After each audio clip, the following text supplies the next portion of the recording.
Hey guys, Melissa Olson here.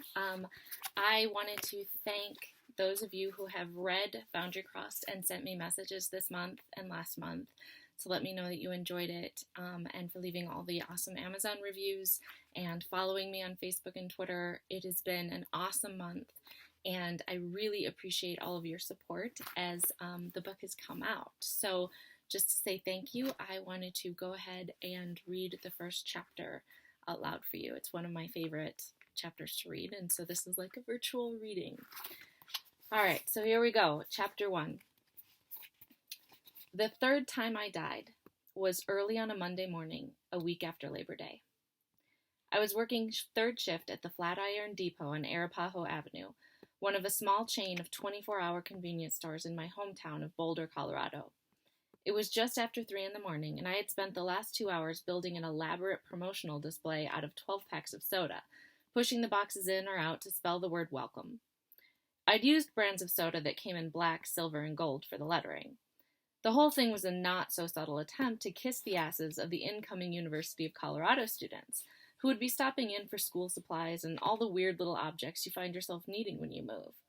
Box cutters and screwdrivers and lots of chargers. We've got it all at the Flatiron Depot, or at least that's what my boss makes me say when I answer the phone. I was just standing back to admire my work, hands on my hips, a little sweaty from hauling the 12 packs around, when I heard two people bickering in the baby aisle. "Why would I have any idea what brand to get?" a female voice whined. "You think just because I've got tits I know everything about diapers?" I winced at the florid use of tits at such a high volume, although it wasn't like there were a lot of minors in the store in the middle of the night. An exasperated male voice replied, "I don't know, let's just get the generic then. What size do you think she needs?" Their accent sounded East Coast to me. Tourists, probably. "She's what, like a year old? Is there a 1-year-old size?" she said, sounding frustrated. "No, there is not." I sighed as I left the soda display and trudged toward the voices. How do you have a 1-year-old baby without knowing what size diapers to buy? They were probably used to using disposables or cloth diapers or something, I decided. I was still an aisle away when the male voice said, "Look, it goes by weight. How much do you think she weighs?" Maybe like 25 pounds? I rounded an end-cap display of neck pillows and saw them. A huge man and a woman about my size, both of them a couple of years younger than my 31. They were huddled around a box of diapers, and sure enough, there was something distinctly non-Boulder about them. If cities were schoolers, Boulder would sit at the trendy hippie table in the cafeteria, along with Madison, Berkeley, and Portland. But the people in front of me were dressed in expensive jeans, black leather jackets, and leather boots. The woman's golden hair was highlighted 6 ways to Sunday, and the man had a tighter buzz cut than I'd seen since I was discharged from the army. Yeah, they definitely looked new to Boulder. Behind the man's legs, I spotted a baby carrier, the kind that clips into a base that you leave in the car. They'd set it sideways so the baby was facing the wall of diapers too, which I found kind of funny, like they were hoping he or she might recommend a brand. "Can I help you?" I said, keeping my tone polite. The couple looked up, both with startled expressions on their faces like I'd conjured myself out of the air.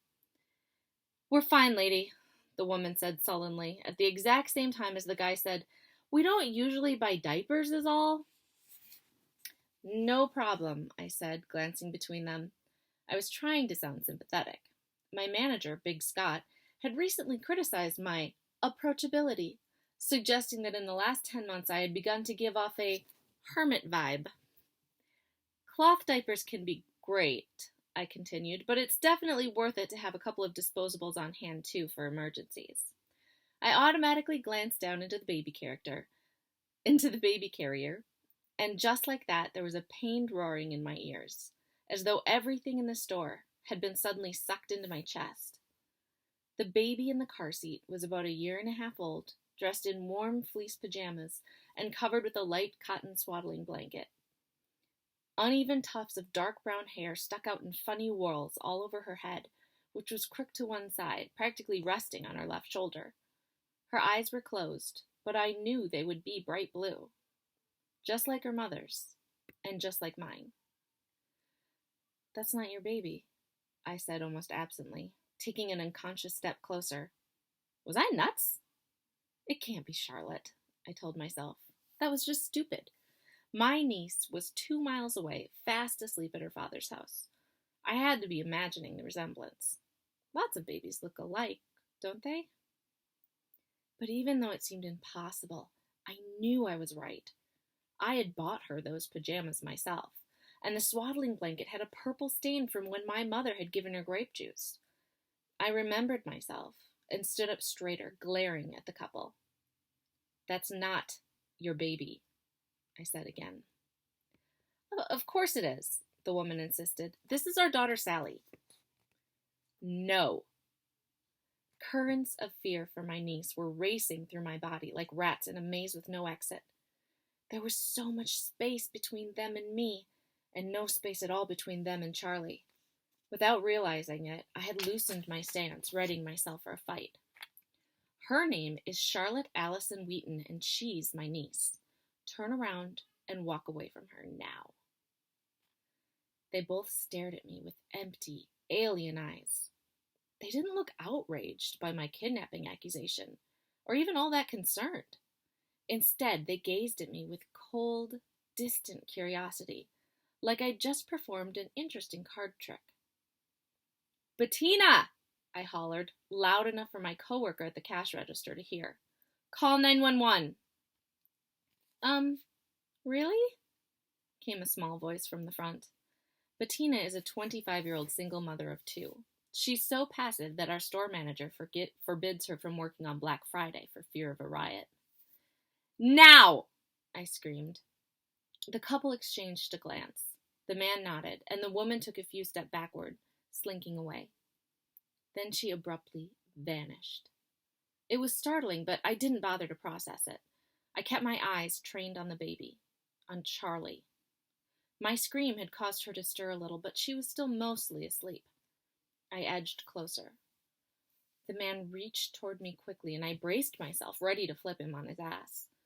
Instead of striking me or restraining me, though, he curled one hand around the back of my neck, bringing me in close as if for a kiss. That surprised me enough that I was off balance when he tangled his fingers in my hair and dragged me backward, farther from the baby. Yelping with pain, I instinctively raised my hands to where he was gripping me. Then I remembered my combat training and relaxed my arms, trying to ignore the pain so I could pull together a strike to his solar plexus. Anticipating the movement, he gave my head a little jerk and arched it up so I would meet his eyes. He was handsome in a hawkish, angular kind of way. You never saw us, he whispered, his voice suddenly a soothing arc of honey and promises. We were never here, and neither was the kid. He was giving me the weirdest look, which I can only describe as significant, like he was trying to imply something I wasn't getting. Acting on some instinct I didn't understand, I let myself slacken in his grip, my eyes unfocusing, my face relaxing. A small smile played at the corners of his mouth. And then I kneed him as hard as I could in the testicles. The blow should have floored him, but he just released me and bent over a little, wincing. Fine. I pulled back my leg to knee him in the face, but before I could do more than shift my weight, he looked up at me and snarled. I almost fell over at the sight. His face wasn't human. I don't know how else to describe it. It was like all the life had fled his face, replaced by a monster that now glared at me through the thin barrier of his eyes. I didn't really register as moving, but suddenly my back was smacking into the linoleum floor, and the guy had my wrists pinned on either side of my head. He straddled me, snarling again, and all of a sudden I felt split in two. Part of me was so frightened I couldn't feel my limbs, while another part of me was oddly pleased.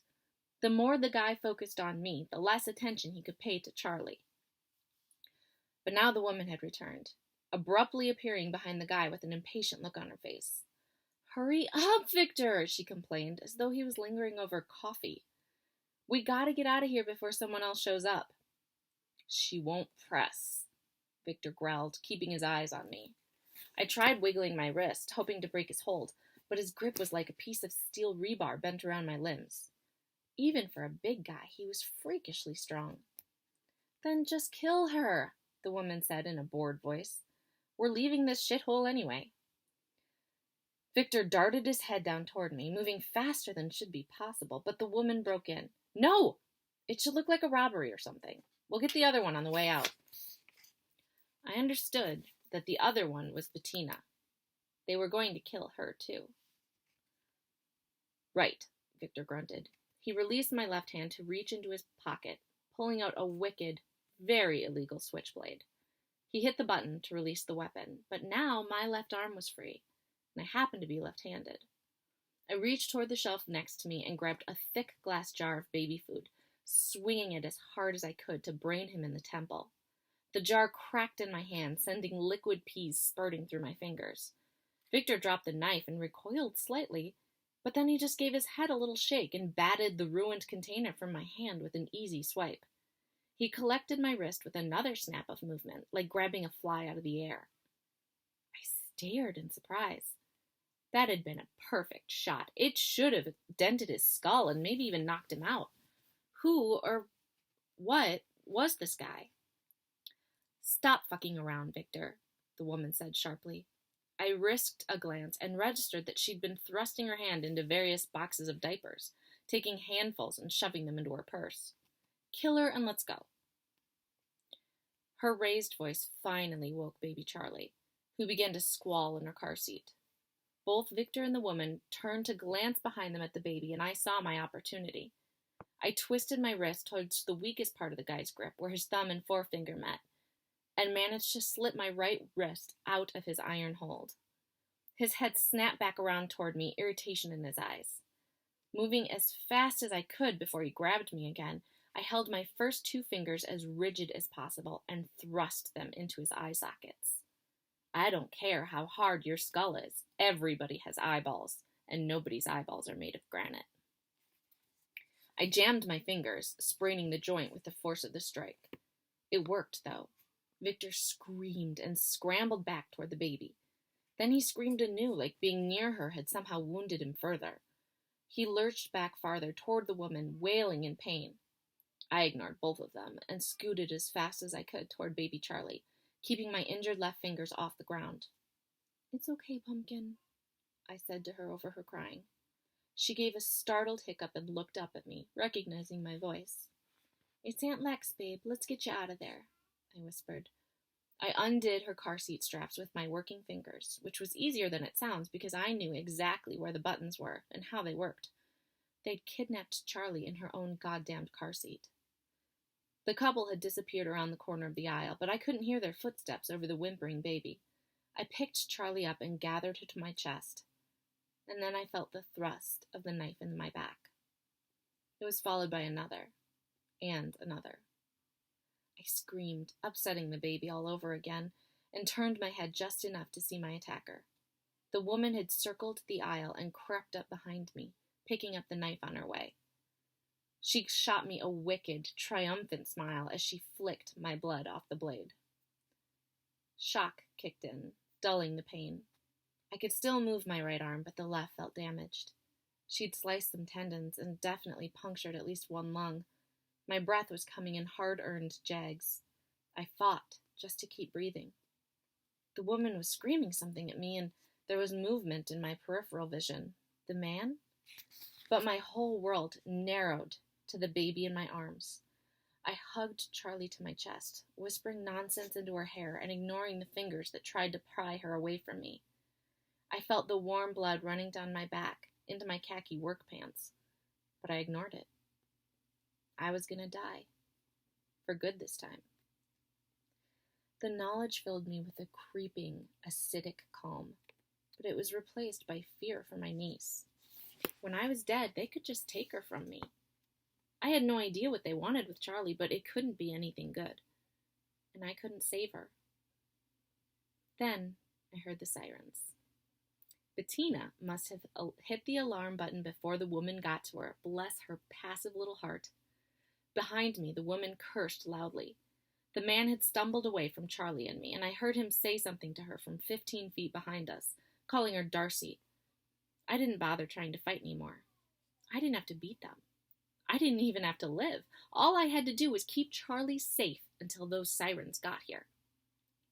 I locked my arms around the baby without squeezing, curling my body to cover as much of her as possible. It probably should have hurt, but my body was in shock by then, and I didn't notice any pain. All that mattered was Charlie. I slumped sideways, managing to control my fall enough to keep the panicking baby from hitting her head on the floor. Out of the corner of my eye, I could see the couple arguing. As Victor spoke, the woman held the knife up to her lips and absently licked the blood that had run down her hand. My blood. She looked at the hand for a moment, then back up at me with confused surprise.